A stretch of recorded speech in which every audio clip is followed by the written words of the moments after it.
In Babylon, Judaism could be perfectly consistent with the teachings of the Pharisees because the Babylonians were immoral as well. In Christian lands of the West, it became necessary to pretend that many of those teachings did not exist. Even today, religious Jews continue to venerate the Pharisees and their Talmud as the greatest source of light that Judaism will ever know. Yet, living in Christian lands, no Jew can fully perform what the Pharisees commanded. This conflict in Jewish responsibility has created a dilemma over the last 1,000 years from which Jews in the West have not emerged. Yet even before Maimonides came on the scene in the 12th century, another dilemma was being created in Judaism far to the east. This was a dilemma not concerning the doctrines of the Jews, but over who actually was a Jew. In their articles on Khazars, the Jewish encyclopedias tell us that in the 8th century A.D., Jewish missionaries ventured north of Babylon to the land of the Khazars between the Caspian and the Black Seas. Khazaria was a vast grassland on what is now the plains of southern Russia, inhabited by a race of merchants, artisans, and warriors of Hunnish Turkish stock. About 740 A.D., the king of the Khazars converted to Judaism and made it the state religion. Incredibly, within a few centuries, the people of Khazaria convinced themselves that they were not Gentiles after all, but the physical descendants of Abraham.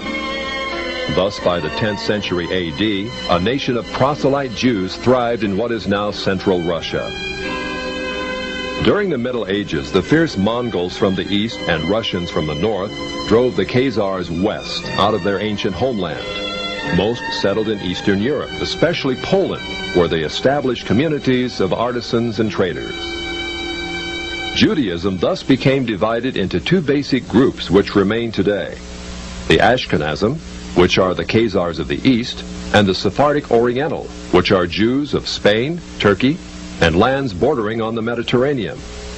Today, the Ashkenazim, or Khazars, are the vast majority, about 80% of those who call themselves Jews. The two most recent premiers of Israel illustrate these two racial types. Shimon Peres is a Sephardic Jew from authentic Jewish stock. Yitzhak Shamir, like Menachem Begin, is Ashkenazim, or Khazar in origin. In Poland, these ancestors of most modern Jews thrived. In fact, they actually became more zealous Jews than their theological cousins to the west, the Sephardim. The Khazars were fascinated with that mystical aspect of Judaism called Kabbalah.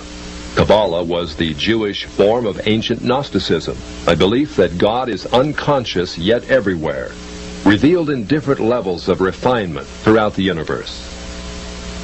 Of course, Judaism was always unique among ancient religions in its belief in a single conscious God, a God not only capable of creating the worlds, but of punishing evil and rewarding good.